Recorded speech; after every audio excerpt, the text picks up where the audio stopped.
tener una respuesta a ciertas sustancias, ¿no? Entonces, lo que quiero es darle las bases para que ustedes tengan el conocimiento para poder decidir más adelante, pues, cuando ya ustedes tengan alguna especialidad o cuando estén ejerciendo.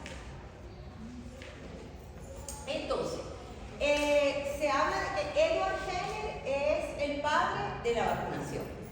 Sin embargo, antes de Edward Jenner, ya en la India y en la China habían unas experiencias de variolización. En la variolización lo que se hacía era que las personas que tenían las pústulas de la viruela se tomaban muestra de esas pústulas y se inoculaban a otros seres humanos con esas pústulas. De esa manera se podía evitar la enfermedad, pero también muchas veces había efectos secundarios y hasta podía ser fatal, ¿no? Entonces, Edward Jenner en 1796 observó que las mujeres que ordeñaban a vacas que tenían en la ubre pústulas de una forma de viruela, que era pues, una forma de viruela bovina, pues esas mujeres evitaban la enfermedad, no les daban la enfermedad. Entonces él agarró y inoculó a este niñito de 8 años, ¿no? Se llamaba James Field, lo inoculó con las pústulas de las mujeres que ordeñaban. Pero se supone que era un virus bovino, ¿okay? Era de viruela, pero no era humano, era bovino. Y después, entonces, al niño le inoculó la viruela y no sufrió la enfermedad. Entonces, de ahí viene el nombre de vacuna, porque era de la observación de la viruela en las vacas. Por eso se llamó vacuna. Pero tenemos que esta experiencia es más bien de observación. ¿Okay? Un siglo después es que Louis Pasteur, digamos, encuentra que las enfermedades infecciosas eran producidas por microorganismos. Por eso se habla que él es el padre de la microbiología, el padre de la inmunoterapia, y que justamente una de sus premisas era aislar, activar e inyectar, ¿okay? Para generar algo similar a la infección natural y proteger pues contra la infección. Y bueno, son muy famosos sus trabajos con el virus de la rabia y con el bacilo del asma, ¿no? Entonces el objetivo de la inmunización en un individuo es prevenir la enfermedad, pero en una comunidad es erradicar la enfermedad cuando todas las personas son vacunadas. Y eso es lo que se llama inmunidad de rebaño, inmunidad comunitaria. Ahora vamos a ver que cuando hablamos ahorita de vacunas, no solamente estamos hablando de microorganismos, ya el término vacuna se utiliza como de una manera mucho más amplia y se utiliza también para ciertos tipos de fenómenos, por ejemplo el cáncer. Entonces en ese caso la vacuna lo que busca es generar una respuesta, o cuando estamos hablando de enfermedades autoinmunes o enfermedades alérgicas, que la vacuna lo que buscaría sería más bien generar una tolerancia, aun cuando el término no debería ser vacuna, sino que debería ser inmunoterapia, porque lo que queremos es generar una respuesta inmunológica. Entonces, la inmunización puede ser pasiva o puede ser activa. Cuando hablamos de pasiva, cuando hablamos de pasiva estamos hablando de inocular anticuerpos, ¿no? Y esa protección va a ser transitoria durante el tiempo en que los anticuerpos están circulando, ¿no? ¿Cuánto tiempo de vida media tiene la inmunoglobulina G, que es la gamma globulina?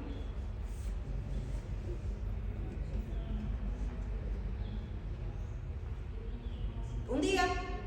¿Una semana? ¿Un año? Cuando a alguien le colocan inmunoglobulinas, ¿cuánto tiempo creen ustedes que está la protección con esa inmunización pasiva? Digan un número. 3 semanas. ¿Ah? 3 semanas. 3 semanas. Aquí no estamos en el examen. Ustedes pueden decir lo que sea. Ok, entonces fíjense, la protección es transitoria, no activa el sistema inmunológico y no genera memoria. En cambio, cuando estamos hablando de inmunización activa, lo que se está colocando es el antígeno, que ya Ya puede ser el microorganismo entero, puede ser fracción o puede ser un antígeno en específico o una toxina. Y ahí sí lo que se busca es generar una inmunidad protectora, generar una respuesta y una memoria inmunológica. Cuando hablamos de inmunidad pasiva desde el punto de vista natural, tenemos entonces los anticuerpos maternos naturales, que ustedes saben pues que hay un traspaso de inmunoglobulinas transplacentarias. Y ya veíamos en la clase de mucosa pues que también hay anticuerpos a nivel de las mucosas. ¿Yo el de mucosa? La transplacentaria, ¿cuál es la inmunoglobulina que atraviesa la placenta? La inmunoglobulina G. Ya, eso es pregunta de examen. ¿Y cuáles son los anticuerpos que están en la leche materna? La A. Así A seca. Solo A. IgA. IgA secretora. La IgA secretora es la que está a nivel de la mucosa. Y hay una IgM secretora también. Entonces vamos a tener IgA secretora y IgM secretora. ¿Okay? Eso en forma natural. Ahora, pues por supuesto, como les decía, también hay inmunoglobulinas G que se colocan vía endovenosa. Hay antitoxinas que son anticuerpos neutralizantes contra las toxinas. Y pues ahorita con la tecnología recombinante, los anticuerpos monoclonales humanizados, ¿no? La inmunidad activa en forma natural es sufrir la infección y, por supuesto, pues la colocación de vacunas y la colocación de toxoides lo que busca es generar pues, una inmunidad activa. Entonces, ¿cuáles son las indicaciones del uso de una inmunidad pasiva? Si estamos hablando de que en la inmunidad pasiva se colocan anticuerpos, pues evidentemente si hay una deficiencia de anticuerpos, pues habría que colocar inmunización pasiva. La deficiencia de anticuerpos pues puede ser por una inmunodeficiencia humoral primaria. También puede suceder que haya una exposición a una enfermedad y queremos entonces evitar que esa enfermedad se produzca, que es lo que llaman profilaxis post-exposición, que para eso tenemos la hepatitis B y antihepatitis A, ¿no? O cuando ya está la enfermedad pero queremos minimizar los efectos letales o secundarios, que es en el caso de las antitoxinas. Pero aquí tenemos un cuadrito donde hay algunos de los ejemplos de diferentes tipos de inmunización pasiva que quizás ustedes tengan oportunidad de utilizar en algún momento. En primer lugar, le voy a hablar de la inmunoglobulina Rho, porque la inmunoglobulina Rho se utiliza muchísimo todavía en las salas de obstetricia, porque evita lo que se llama la eritroblastosis fetal.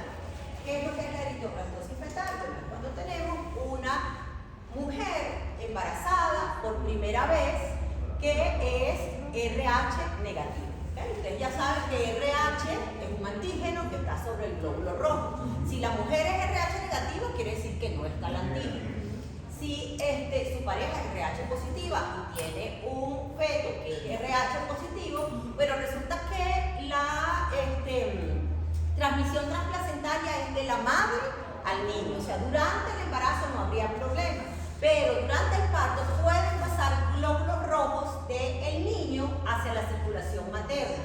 Si están pasando antígenos del niño a la circulación materna, se puede generar una respuesta humoral, o sea, unas células B que se van a activar y se van a convertir en células B de memoria. En ese primer embarazo pues no habría problema porque bueno, ya el feto salió. Pero en un segundo embarazo donde el niño sea RH positivo, como la transmisión es transplacentaria, esa inmunoglobulina G de la madre que quedó de memoria va a transmitirse al feto y esa inmunoglobulina G va a eliminar por hemólisis a esos glóbulos rojos y eso puede ser incluso fatal, ¿no? Entonces la idea es colocar en este primer embarazo donde la madre todavía no se ha sensibilizado, colocar la inmunoglobulina Rho, que son anticuerpos anti-RH que sean neutralizantes, que neutralicen esos antígenos y eviten que se genere una respuesta. Cuando ustedes en las emergencias obstétricas, pues muchas veces dicen la vacuna Rho, pero no es inmunización activa, no es una vacuna, es una inmunización pasiva, debería llamarse inmunoglobulina Rho. Y es importante pues tener esa, si se sabe que el feto es RH positivo y la madre es RH negativo, tener esa vacuna, porque debe colocarse en las primeras 72 horas. De hecho, mientras más rápido se coloque, pues más se puede evitar que haya una sensibilización. Y bueno, por supuesto, aquí no se consigue, es cara, entonces bueno, hay que irla buscando desde antes. No el día que está pariendo, que no la Ok, otra de las ejemplos de inmunización pasiva, fíjense que aquí tenemos las antitoxinas. Hay antitoxinas equinas, o sea, no son de origen humano, sino que son de origen equino. Por ejemplo, otra que se utiliza mucho en la emergencia es la anti-mordedura de serpiente, que también es de origen equino. Entonces, como es de origen equino y no es de origen humano, algunas personas, porque en las emergencias muchas veces uno ve que no en su vida, sobre todo personas que están en el campo y todo eso, muchas veces no lo muerde una sola vez una serpiente, sino varias veces. Se puede sensibilizar a ese antiveneno que es de origen equino, y entonces cuando ya la persona se ha expuesto, lo mejor es hacer una prueba para que no vaya a tener una reacción anafiláctica, ¿no? También, bueno, lo que les decía antes, la inmunoglobulina G humana o la gamma globulina humana, que se utiliza en inmunodeficiencias primarias. Personas que tengan agamaglobulinemia, que tengan hipogammaglobulinemia transitoria de la infancia o que tengan inmunodeficiencia variable común, que es una inmunodeficiencia humoral. A esas personas se les coloca reemplazo mensual cada 3 semanas o cada mes, dependiendo de la gravedad de la situación, inmunoglobulina G humana. También se utiliza en algunas enfermedades autoinmunes como la púrpura trombocitopénica autoinmune y el síndrome de Guillain-Barré.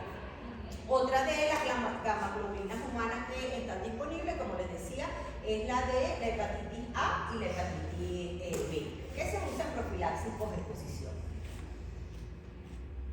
Entonces, ¿cuál es el riesgo de la inmunización pasiva? Bueno, como estamos colocando un anticuerpo, que haya una respuesta de sensibilización previa a ese anticuerpo, ya sea mediada por inmunoglobulina E o mediada por inmunoglobulina G o inmunoglobulina E. Si es mediada por inmunoglobulina E, la respuesta va a ser una respuesta alérgica, que puede ser anafiláctica, que puede ser fatal.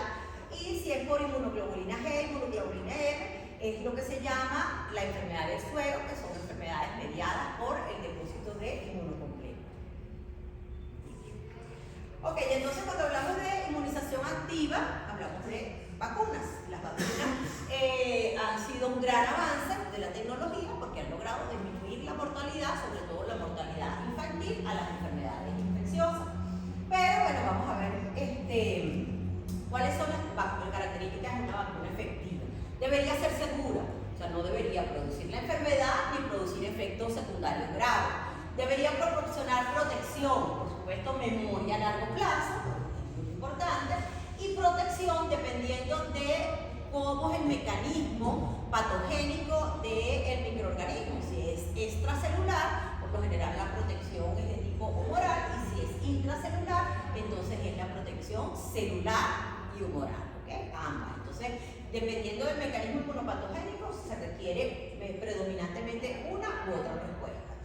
Las consideraciones prácticas, pues por supuesto bajo costo por dosis para que sea al alcance de todos, estabilidad biológica, o sea que no requiera una refrigeración muy estricta, una fácil administración por la logística también, y bueno, ya con efectos secundarios biológicos, ¿no?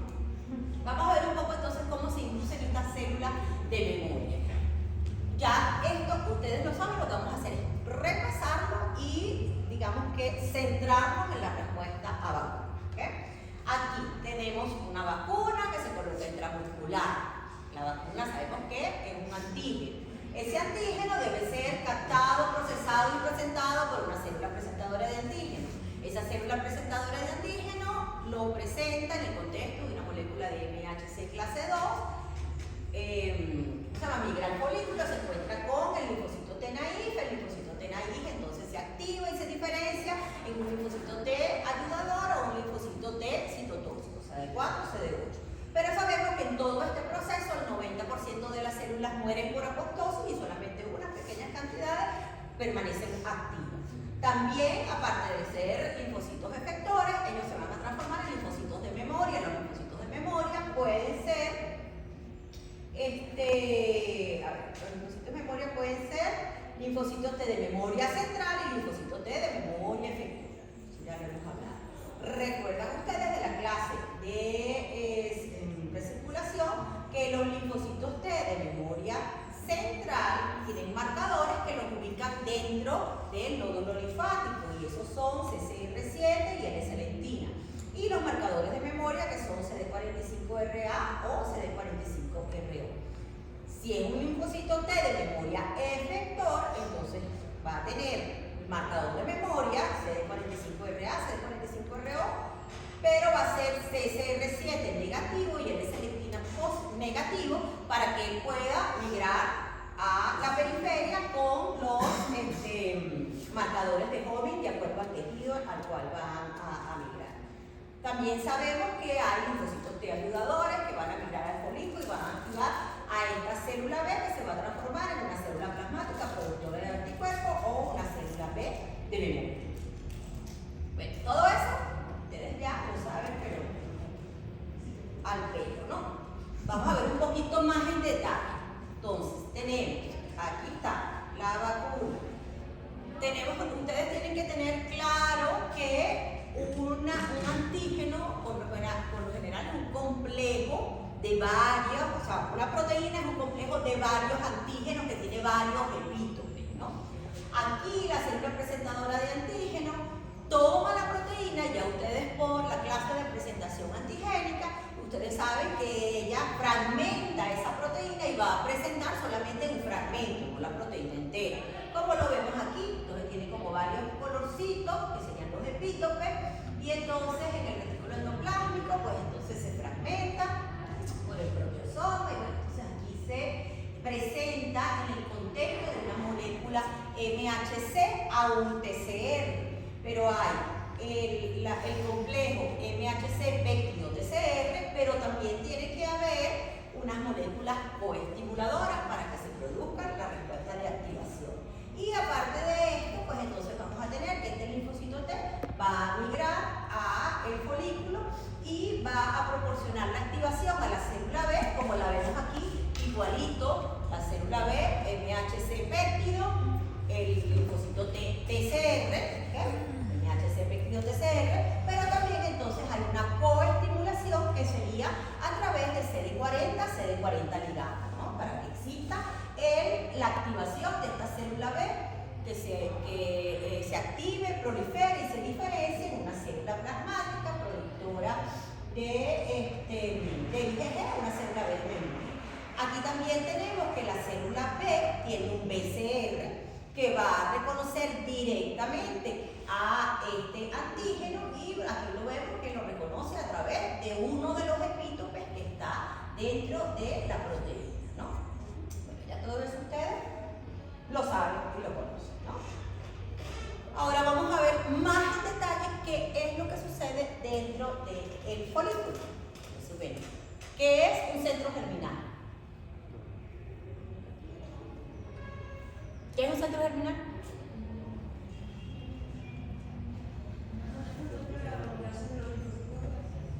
Ajá. Germinal, proliferando. Linfocitos B que están proliferando. Entonces ustedes tienen que tener bien claro que un folículo en reposo está el linfocito B que no ha sido activado, el folículo secundario, o sea, el folículo en reposo, el folículo primario, que el linfocito B no está activado, el folículo secundario y el centro germinal, que es donde ya ese linfocito B está activado. En el centro germinal vamos a tener dos zonas, la zona oscura y la zona clara. ¿Quiénes están en la zona oscura? Parece que como ahí no se ve bien, no se ve bien las letras, fíjense. ¿Quiénes están en la zona oscura y quiénes están en la zona clara? Yo creo que los que están en la zona clara son los linfocitos B que están en expansión o citronal, y los de la zona oscura son que si los T helpers y las células revés. Fíjense, la zona oscura es que está proliferando. Hay muchas células. Aquí, aquí tendríamos, aquí está, esta es la zona oscura y esta es la zona clara. No se ve. No, pero es que tampoco ¿cómo se llama? El cursor tampoco ayuda mucho.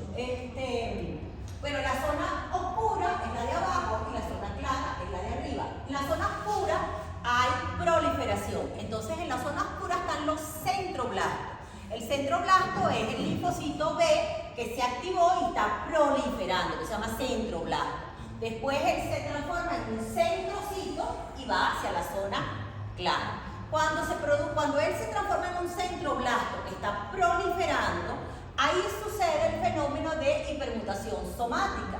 Hipermutación somática es en los genes que codifican para las inmunoglobulinas, se producen muchas mutaciones y eso va a hacer que haya una población de linfocitos B que tienen alta afinidad y otra población que tienen baja afinidad. Entonces aquí tenemos el linfocito B activado, entra en forma de centroblasto a la zona oscura. Entonces hay una subpoblación que por las hipermutaciones somáticas, algunos tienen alta afinidad por el antígeno y otros tienen baja afinidad por el antígeno. Y aquí es donde se produce lo que se llama la maduración por afinidad, donde los que tienen baja afinidad van a morir por apoptosis y los que tienen alta afinidad van a recibir señales de sobrevida, ¿no? Ahora, aquí tenemos unas células, y aquí tenemos unas células muy importantes que son las células dendríticas foliculares. ¿Quiénes son las células dendríticas foliculares? ¿Quién las conoce? ¿Quién las ha oído hablar? Creo que son esas las que captan una parte del niño, pero ellas no la ingresan, si no la tienen en la cara. Perfecto. Para presentar a otros. Ok, en primer lugar, células dendríticas no tienen nada que ver con las células dendríticas presentadoras de antígenos, que son células dendríticas plasmocitoides, células dendríticas mieloides, que son de origen de la médula ósea. No, estas son otra cosa. Ellas se llaman dendríticas porque tienen esas dendritas, esas prolongaciones. Pero, como dijeron allá, pues ellas no captan el antígeno para procesarlo y presentarlo en el contexto de moléculas MHC. Ellas no poseen MHC. Ellas lo que tienen es aquí, en sus dendritas, sus prolongaciones, lo que tienen es receptores FC y receptores para el complemento tipo 3, de manera de ellos captar el antígeno y dejarlo fijo ahí en el nivel del folículo. Porque para que estos centrocitos reciban las señales de sobrevida o de muerte por apoptosis, ellos tienen que reconocer el antígeno. ¿Okay? Ellos sufrieron hipermutación somática, tienen un PCR y ese PCR, para saber si recibe señales de sobrevida o de muerte, tiene que reconocer el antígeno. Entonces el antígeno tiene que estar ahí dentro del folículo, ¿no? Entonces ese es el papel de las células dendríticas foliculares, mantener el antígeno dentro del folículo para que se produzca lo que es la maduración por afinidad. Y bueno, ya por supuesto sabemos que aquí también en el folículo sucede lo que es el cambio de isotipo cuando se produce la interacción del linfocito T con el linfocito B a través de las moléculas estimuladoras, CD40 y CD40. Ok, entonces también es importante saber en cuanto a la respuesta inmunológica en vacunas, que hay una respuesta primaria y una respuesta secundaria, tanto de células T como de células B. Aquí yo se los estoy mostrando en la respuesta humoral, pero ustedes saben que en las células T también, por eso es que hay células T de memoria. Entonces, cuando hay el primer encuentro con el antígeno, hay una fase de retraso que es necesaria para que la célula B sufra selección clonal y expansión clonal. Ya ustedes saben que la primera inmunoglobulina que se produce es la inmunoglobulina M, ¿okay? Y luego la inmunoglobulina G cuando se produce el cambio de isotipo. Cuando se produce un segundo encuentro, que pudiera ser entonces una segunda dosis de la vacuna, cuando tenemos este segundo encuentro, entonces la respuesta va a ser, en primer lugar, más rápida, porque ya tenemos células de memoria, entonces no hay fase de retraso, sino que es una respuesta más rápida. Se produce inmunoglobulina M, pero se produce más inmunoglobulina G, y entonces vemos que aquí la respuesta es más sostenida, más abundante y, por supuesto, tiene mayor afinidad. Es una respuesta de alta afinidad. Ahora vamos a ver en la inmunización que hay varios factores que influyen en la eficacia o no de la inmunización, y esto es el tipo de antígeno, la vía de administración, la edad en que se coloca, el uso de adjuvantes. Entonces, cuando estamos hablando del tipo de antígeno, tenemos un patógeno y se puede utilizar el microorganismo entero, todo el patógeno, ya sea vivo, ¿ok? Entonces, en el caso de los vivos atenuados, ya sea vivo atenuado o muerto inactivado, como lo tenemos aquí, muerto inactivado, vivo atenuado. O se puede fraccionar a ese patógeno y obtener sus unidades proteicas, o se puede a través de la tecnología recombinante clonar en un vector, y entonces vamos a tener vacunas de vectores vivos o la expresión de esa proteína, pero por tecnología recombinante. Entonces ya ustedes acá saben que existen diferentes antígenos que son reconocidos por el linfocito T y el linfocito B. ¿Cuáles son los antígenos que reconocen el linfocito T? Los que son mayores de 75, no recuerdo cuál es la mía. El linfocito T que reconoce. Ahorita se los he dicho, bueno.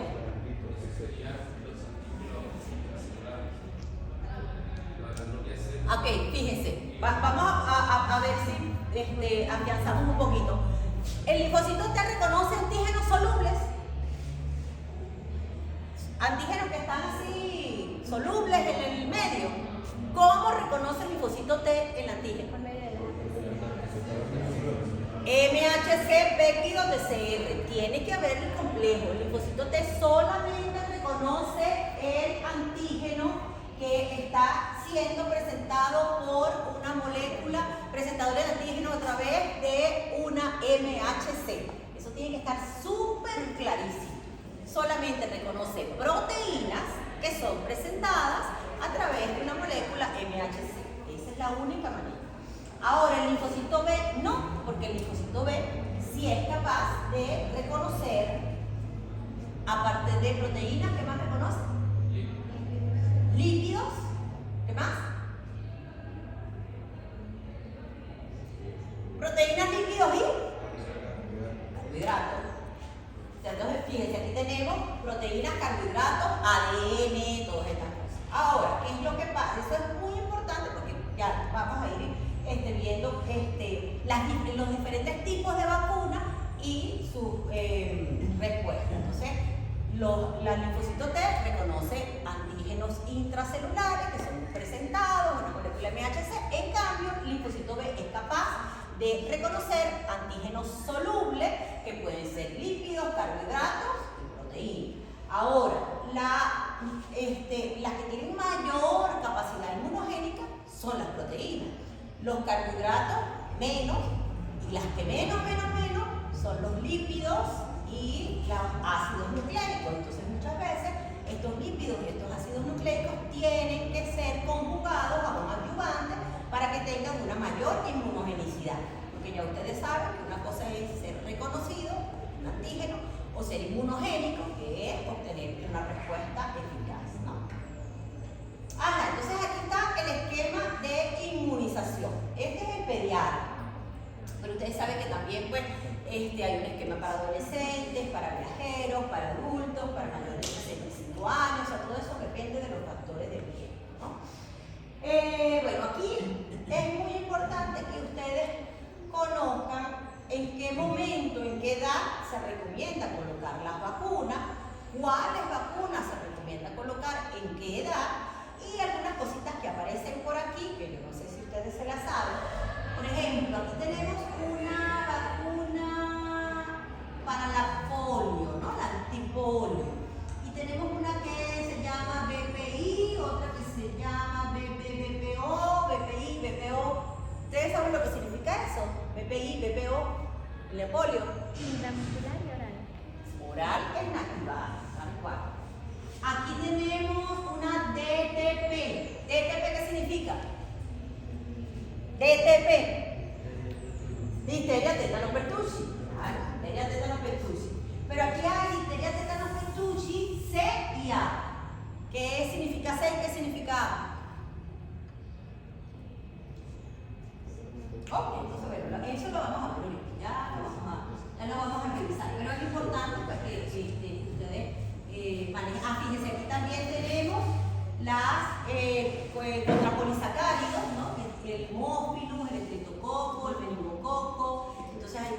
dicen conjugadas, otras no conjugadas. Eso hay que manejarlo después de esta clase, ¿no? Entonces decíamos que en cuanto a el patógeno podíamos tener el organismo entero, ya sea vivo atenuado o muerto inactivado, o los productos derivados, ¿no? Que serían las fracciones. Ustedes tienen que saber quiénes son vivos atenuados, cuáles son las vacunas que provienen de microorganismos vivos atenuados y cuáles provienen y cuáles son muertos inactivados, porque hay contraindicaciones muy precisas de cada uno de ellos. Cuando hablamos de vacunas vivas atenuadas, estamos hablando de un microorganismo que ha perdido la patogenicidad, la virulencia, pero que es capaz de crecer. ¿Okay? Él se está multiplicando, tiene crecimiento, porque él ha sido cultivado en condiciones adversas. Como él está creciendo, hay una exposición constante del antígeno. Ya vimos que es importante la exposición al antígeno para que se genere una mayor afinidad. Entonces, por lo general, estas vacunas atenuadas solamente se requiere una sola dosis porque el microorganismo se está multiplicando. Son menos estables porque el microorganismo, como está vivo, requiere refrigeración, generan inmunidad humoral y celular, porque como es intracelular, pues genera inmunidad celular. Pero una de las grandes desventajas de estas vacunas es que en personas inmunosuprimidas o con inmunodeficiencias pudiera el microorganismo pues volverse virulento, y por eso pues no se recomienda utilizar estas vacunas en esas personas. Cuando estamos hablando de una vacuna inactivada, tenemos que aquí el microorganismo está muerto, pero ha sido inactivado ya sea por medios químicos o por medios físicos. Como está muerto, pues sí requiere múltiples dosis, es más estable, no se requiere una refrigeración a temperaturas tan bajas, principalmente genera una inmunidad humoral y bueno, es segura porque no puede revertir a la forma virulenta, ¿no? Entonces, cuando vemos aquí cuáles son los medios por los cuales se puede inactivar una vacuna, un microorganismo, pues entonces están los medios químicos como el formaldehído o los medios físicos como el pH, la temperatura, las radiaciones o la luz ultravioleta. Ok, entonces acá tenemos cuáles son vivos atenuados. Una de ellas es la BCG. La BCG se coloca en los recién nacidos. Entonces también eso ha generado controversias en muchos países porque si tienes un recién nacido que tiene alguna inmunodepresión o alguna inmunodeficiencia y le colocas la BCG, eso puede ser mortal porque es un vivo atenuado. Entonces, en muchas partes del mundo pues se sugiere más bien esperar un periodo de tiempo antes de colocar la BCG de manera de evaluar la inmunocompetencia del niño, ¿no? La fiebre amarilla también es vivo atenuado, el sarampión, parotiditis, fíjense que entonces tenemos una polio que es atenuada y una polio que es inactivada. Entonces diferente si es SAVI o es SAVI. Ajá, entonces yo dije que cuando estamos hablando de vivo atenuado se requiere una sola dosis, pero ustedes deben saber que la que es polio vía oral se colocan 3 dosis, ¿no? ¿Ustedes saben por qué? ¿Por qué se colocan 3 dosis de la polio? Ok, entonces aquí tenemos, cuando vemos acá, aquí tenemos BPO, que es oral. Si tiene T es equivalente, si tiene B es bivalente, ¿no? La inactivada no es oral, sino que es subcutánea. La trivalente, por ejemplo, la que se coloca acá en Venezuela, que son 3 dosis, es la trivalente, se colocan 3 dosis porque son 3 cepas. Entonces, en una primera dosis, las 3 cepas compiten por crecer dentro del intestino. Una de ellas crece, la que crece se genera una respuesta de anticuerpos neutralizantes. En la segunda dosis, de las 3 cepas, la que creció, los anticuerpos neutralizantes evitan que siga proliferando, entonces quedan las otras 2 que proliferan una de ellas. Esa que prolifera se generan anticuerpos neutralizantes y en la tercera dosis, bueno, estas 2 son neutralizadas por los anticuerpos y la que queda es la que se genera una respuesta. Interesante también, pues que como es oral, es más efectiva que la otra porque se genera una respuesta de IgA secretora y justamente el polio se adquiere a través de la mucosa gastrointestinal. Pero como vamos a tener unos virus que se replican a nivel del intestino, una de las cosas que se ha visto es que a través de las heces se pueden estar eliminando virus activos, ¿okay? Y eso puede afectar pues, a las personas que conviven con esos virus, ¿no? Bueno, también otra de las vacunas que son vivas atenuadas, sarampión, parotiditis, rubiola, varicela, rotavirus. Muchas veces cuando existen anticuerpos de la madre, que por supuesto pasaron a través de vía transplacentaria, esos anticuerpos de la madre pueden neutralizar estas vacunas cuando las vacunas se colocan antes de los 8 o 9 meses de vida. Entonces a veces por eso también tiene que ver con el tiempo o con utilizar dosis posteriores, evitando la neutralización, si hubo neutralización con los anticuerpos maternos, ¿no? Ajá, la otra es la pertussis. Bueno, lo que yo les decía de la pertussis, de la DPT, donde está la pertussis, ella es inactivada, ¿no? Son microorganismos muertos inactivados. Pero se ha observado que si se utiliza la célula completa, pueden haber efectos secundarios importantes. De hecho, bueno, se han descrito encefalitis por DPT, donde la pertussis es celular. Entonces, por eso se ha creado una vacuna que es acelular, que contiene los antígenos, pero no contiene el microorganismo entero. Entonces, eso disminuye el efecto secundario. Entonces, por eso es que dice DPT, entonces la B, A de acelular o C de celular. ¿Okay? Bueno, entonces si tenemos acá también los productos, bueno, aquí tenemos los organismos enteros. Pero bueno, lo ideal para evitar muchos de los riesgos que existen con estos microorganismos enteros es identificar el antígeno que sea inmunogénico o que sea patogénico o que pueda generar una respuesta protectora. Ese es el caso de las exotoxinas, ¿no? De difteria y tétano, que se utilizan para la producción de los toxoides. Es el caso de los polisacáridos, porque las bacterias que tienen polisacáridos capsulares pues evitan con ese polisacárido la ozonización. Entonces se utiliza el polisacárido para mejorar la respuesta a estas bacterias. El caso del antígeno de superficie para la hepatitis B, donde el antígeno de superficie y los anticuerpos que se generan contra el antígeno de superficie son protectores. Y el caso de las partículas similares a virus, que es la plataforma que se utiliza para la vacuna del VPH. Entonces, bueno, vamos a ver una por una, ¿no? En el caso de la difteria, como veíamos anteriormente, la difteria y el tétano, pues son las exotoxinas bacterianas las que son capaces de producir la patogenicidad. Entonces, esas exotoxinas se purifican, se inactivan con formaldehído y son pues las que se inoculan en la vacunación. La respuesta que se obtiene es una respuesta predominantemente humoral, pero como son anticuerpos neutralizantes, porque la exotoxina es extracelular, entonces es una respuesta suficientemente protectora. En el caso de la vacuna de polisacáridos,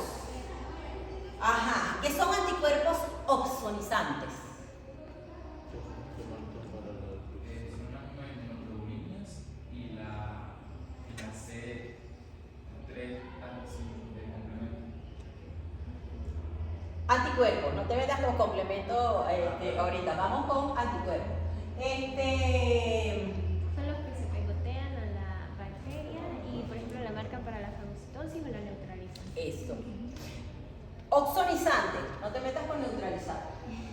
Oxonizantes es, marca la bacteria, se une a un receptor FC sobre un fagocito y entonces son eliminadas las bacterias por fagocitosis.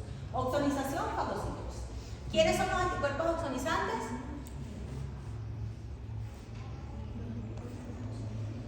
IgE, ¿es oxonizante?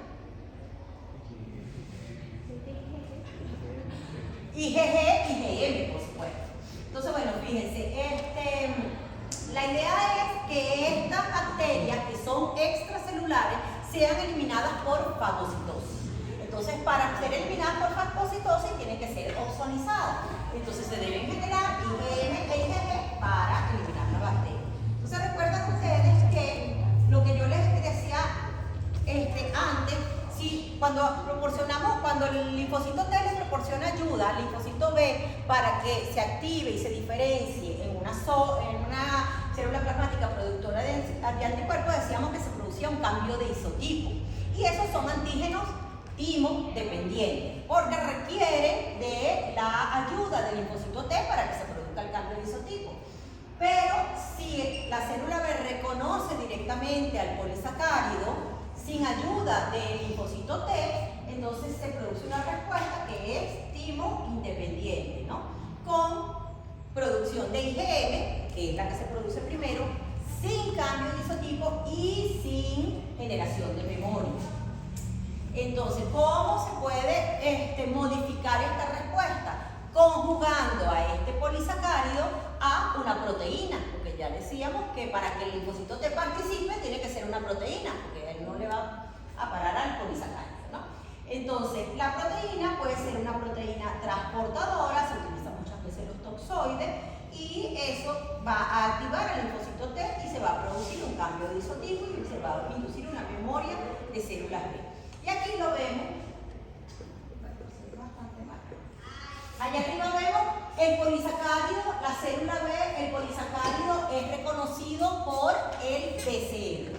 El BCR, ¿ok? Entonces el linfocito B se activa y produce inmunoglobulina I. Hasta ahí quedó, timo independiente. Pero si nosotros conjugamos ese polisacárido a una proteína, entonces la proteína va a ser captada por la célula presentadora de antígeno. Ya vimos que la va a captar, la va a fraccionar y la va a presentar a un linfocito T tipo TH2 en el contexto de una molécula MHC. Entonces, este linfocito T se va a transformar en un linfocito T TH2 con producción de citocinas TH2 y va a proporcionar ayuda a la célula B que ya reconoció el polisacárido a través de su PCR y se va a inducir entonces la diferenciación a una célula plasmática con cambio de isotipo hacia inmunoglobulina G y una célula B de memoria. ¿De qué estamos hablando? ¿De qué vacunas estamos hablando? Entonces tenemos antihemófilos influenza tipo B, antineumocóxica conjugada, 10 valentes, 13 valentes, antineumocóxica polisacáridos, 23 valentes y antimeningococo no conjugada o conjugada.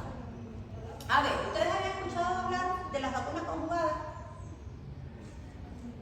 ¿No tienen hijos, no tienen hermanos que le hayan puesto vacuna? Ajá, fíjense una cosa. Aquí es importante porque cuando ustedes ven el esquema de vacunación, ustedes van a ver que se recomienda utilizar una vacuna u otra dependiendo de la edad y de los factores de riesgo. Entonces, la conjugada, que es la conjugada con proteína para que se genere una respuesta de células T, se recomienda en niños menores de 5 años, porque lo que quiere generar es una respuesta protectora más duradera, más vigorosa, porque la inmunidad del niño pues es más frágil, ¿no? En cambio, la 23 valente, que no es conjugada, es la que se recomienda en personas con factores de riesgo, como por ejemplo asma o personas mayores de 65 años, ¿no? Entonces, bueno, después revisan el esquema y cuando vean, mira, porque se usa conjugada o no conjugada. La vacuna contra la hepatitis B son personal de salud, me imagino que ya les deben haber dicho que en algún momento tienen que colocarse la vacuna de la hepatitis B, porque somos personal de alto riesgo, donde pueden haber accidentes, ¿no?, laborales y bueno, exponerse a la hepatitis B. La vacuna de la hepatitis B, lo que se ha generado es el antígeno de superficie, o sea, se identificó que el antígeno de superficie del virus de la hepatitis B, cuando generaba una respuesta de anticuerpos, eran anticuerpos neutralizantes y era una respuesta protectora. Entonces, ¿qué se hace? Se clona el gen que codifica para el antígeno de superficie de la hepatitis B en células de levadura.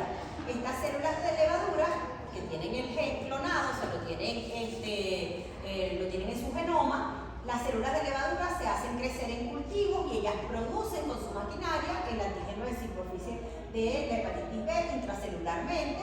Estas células son fraccionadas, se libera el antígeno de superficie recombinante, se purifica y eso es lo que se utiliza en la vacuna para la hepatitis B. Y bueno, entonces aquí tenemos la pregunta de siempre: ¿cómo diferencia uno una persona que sufrió hepatitis B o una persona que se colocó la vacuna? Eso lo sabe que tiene que saber. Ok, entonces tenemos las partículas similares a virus. Las partículas similares a virus lo que se utiliza es una estructura multiproteica no infecciosa que es similar a un virus, pero que no tiene genoma, o sea, no es infectante. Tiene una bicapa lipídica, las proteínas que se han identificado, que son inmunogénicas, van a estar en la superficie, pero en forma de una matriz repetitiva. Esta repetición de las proteínas hace que haya una mayor avidez de la respuesta a este tipo de vacuna, ¿no? Y vamos a verlo aquí en esta figura. Vemos que tiene una bicapa lipídica, estas serían las proteínas que están en la superficie. No tienen genoma, solamente tienen la estructura que es similar a virus. Y esa es pues una de las plataformas que se utiliza para el virus de papiloma humano. Entonces aquí tenemos el virus de papiloma humano. Ya decíamos que se identifica un antígeno que sea inmunogénico. En este caso se identificó la proteína L1, que es de la cápsula.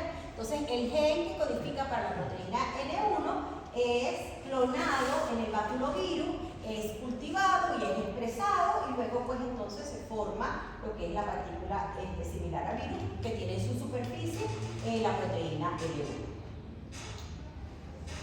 Entonces, fíjense que como existen muchos tipos de vacunas, pues una de las estrategias tecnológicas es tener las vacunas combinadas para no incrementar los costos en cuanto a todas las visitas médicas, los efectos secundarios, y bueno, y por supuesto pues tener que estar cuidando al niño tantas veces, ¿no? Entonces se combinan las vacunas y algunas de las que están disponibles pues las tenemos aquí en este cuadrito. Y bueno, si bien pues no se necesitan tantas visitas al médico, la respuesta inmunogénica es efectiva para todos los antígenos que tiene la vacuna, con menos efectos secundarios o digamos que con no efectos secundarios adicionales. Bueno, sí, sin embargo, bueno, son bastante costosas y muchas no las tenemos nosotros disponibles, ¿no? En cuanto a la vía de administración, ustedes saben pues, que la más utilizada es la intramuscular, pero también bueno, está la intranasal y la vía oral, que es una de las que se está tratando de utilizar, sobre todo cuando el microorganismo es de entrada a nivel de la mucosa respiratoria o gastrointestinal.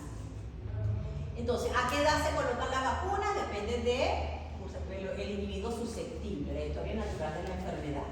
Los intervalos entre dosis y refuerzo también tienen que ver mucho con la respuesta inmunológica. De hecho, ustedes lo vieron con el COVID, que primero se decía que no cada 3 meses, pero cada 6 meses, no, que cada año. O sea, en la medida que vas viendo la persistencia de la respuesta o no, entonces se van variando los intervalos entre dosis. Y bueno, como les dije, pues la presencia de los anticuerpos maternos muchas veces en los primeros meses de vida hace que se repitan las dosis, ¿no? Cuando estamos hablando de una vacuna, pues no solamente están los inmunógenos dentro de la vacuna, sino que existen toda una cantidad de sustancias que tienen que ver con el proceso de producción y manufactura. Entre ellos están los preservativos, ¿no? que ellos previenen la contaminación bacteriana y fúngica, y dentro de ellos uno de los más controvertidos es el timerosal. Porque bueno, el timerosal, que es un derivado del mercurio, que se tiene que ver con el autismo, que unos sí, que otros no, que los detractores de vacuna, que en el mundo pues hay sitios donde prohibieron utilizar las vacunas que tienen timerosal, pero resulta que el timerosal es más económico, entonces en los países de vía de desarrollo, pues utilizan las vacunas con timerosal. Y hay muchas vacunas que tienen timerosal, por ejemplo, la hepatitis B, el DPT, el DTP, pues, difteria, tétano, pertussis, y cuando estamos hablando pues de varias dosis que hay que colocar, pues entonces la dosis acumulativa puede ser importante, ¿no? Sin embargo, bueno, el timerosal, a pesar de que es un derivado del mercurio, se elimina rápidamente a nivel renal como un etilmercurio. O sea que, bueno, la controversia, veremos cómo sigue, pero todavía ni se ha logrado relacionarlo realmente con autismo, ni se han eliminado las vacunas que tienen timerosal. Los ayudantes, ahorita les hablo de eso, los aditivos.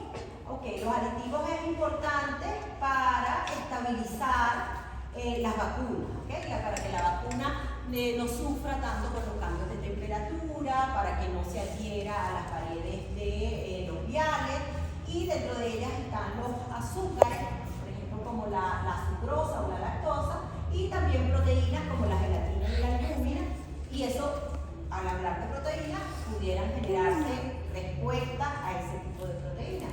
Los residuos que son utilizados también en el proceso de manufactura, pueden quedar algunos residuos de estos químicos, por ejemplo los antibióticos, la neomicina, la estreptomicina, la polymyxina B, el formaldehído. En el caso de las proteínas del huevo no es tanto el huevo, sino los cultivos que hacen el embrión de pollo. Entonces digamos que teóricamente una persona que sea alérgica al huevo pudiera ser respuesta a una vacuna donde se cultivaron las células en embrión de pollo. Sin embargo, es muy pequeña el porcentaje de personas que tienen esta respuesta. Estamos hablando como de 0,5% de la población. Entonces, no porque haya tenido una reacción al huevo, sea alérgico al huevo, absolutamente no se va a utilizar la vacuna. Lo ideal sería hacer una prueba de daño, una prueba de provocación, ¿no? Bueno, y en el caso de los adyuvantes, es muy importante, como les decía anteriormente, para que exista una respuesta, para que las células presentadoras de antígenos estén presentes en el sitio donde se coloca la vacuna, tiene que haber una respuesta inflamatoria. Por eso, cuando nos colocan una vacuna, nos tiene que doler, ¿okay? Porque se supone que hay una respuesta inflamatoria donde van a llegar una cantidad de células presentadoras de antígenos para captar el antígeno, procesarlo, presentarlo y luego migrar al nódulo linfático. Entonces, los adyuvantes lo que hacen es potenciar esa respuesta inmune. De los adyuvantes más utilizados en la mayoría de las vacunas son las sales de aluminio.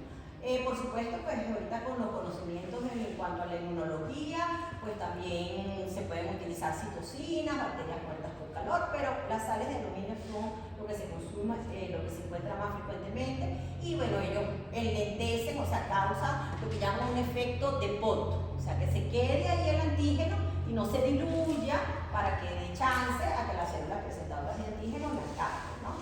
Incrementan la ingestión del antígeno por la célula presentadora de antígeno. Y bueno, y por supuesto, como inducen una respuesta inflamatoria, va a haber un incremento en la producción de citocina y de complemento. Y son los responsables, los adyuvantes por lo general son los responsables de esa reacción de dolor, de edema.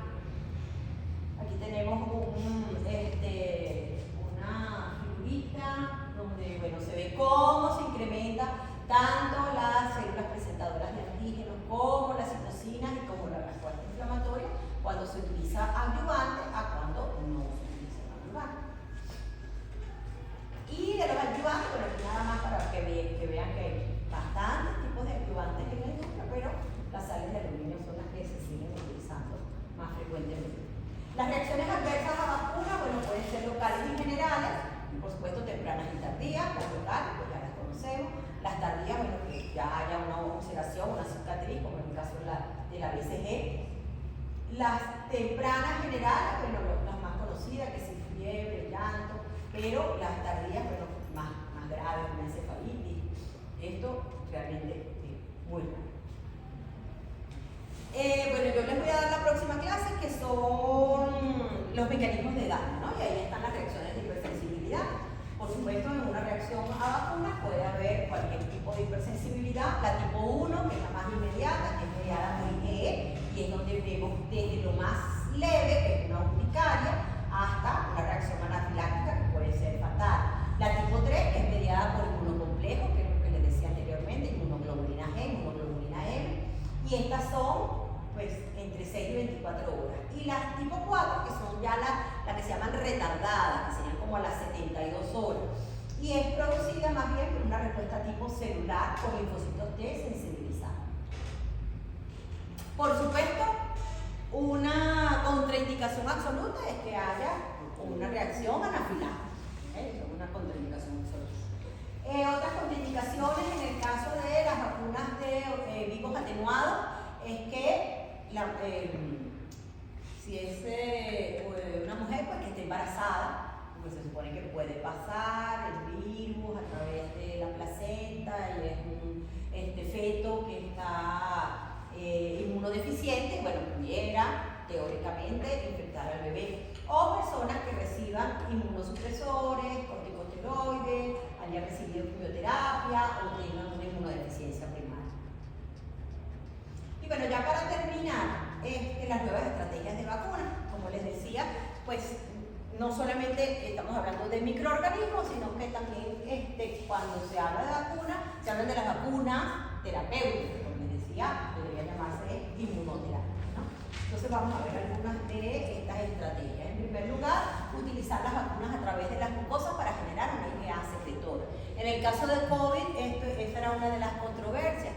El COVID se coloca a nivel intramuscular y no se genera una respuesta de inmunoglobulina A secretora vigorosa. Entonces, por eso pues, se decía que la vacuna contra el COVID no era protectora, pero sí prevenía contra las reacciones severas, ¿no?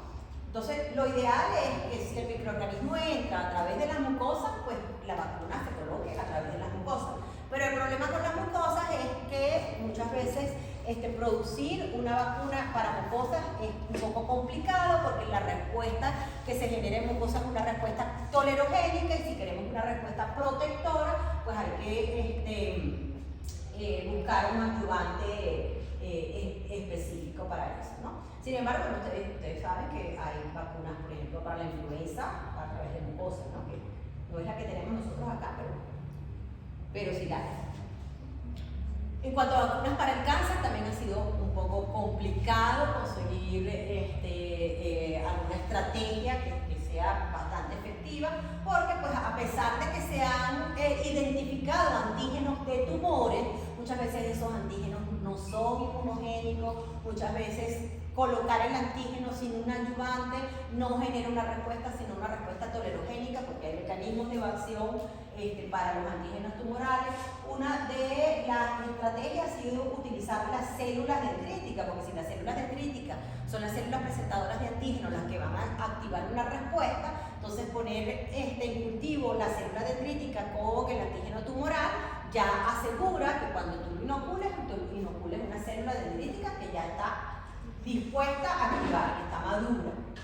Sin embargo, es bastante complicado porque tienen que ser células dendríticas autólogas del mismo individuo, entonces hay que cultivarlas, o sea, costoso.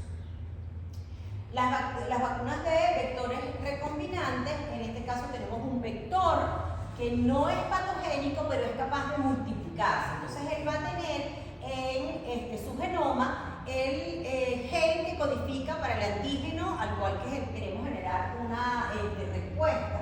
Entonces, bueno, cuando se colocan esos vectores, como ellos se están multiplicando, vamos a tener entonces un antígeno que está generando una respuesta, ¿no? Dentro de esos vectores recombinantes tenemos el virus atenuado de la vacuna contra la viruela, el adenovirus, que se ha utilizado para el COVID.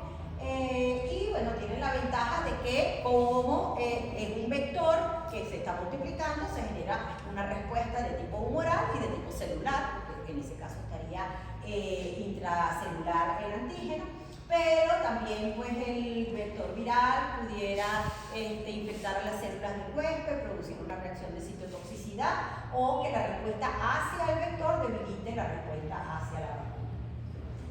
Entonces, bueno, una de las estrategias sería clonar el gen que codifica para el antígeno dentro de un plásmido.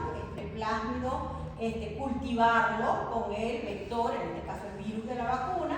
Entonces se inserta el gen que codifica para el antígeno y cuando se inocula el virus de la vacuna, pues él empieza a generar la proteína que está codificada.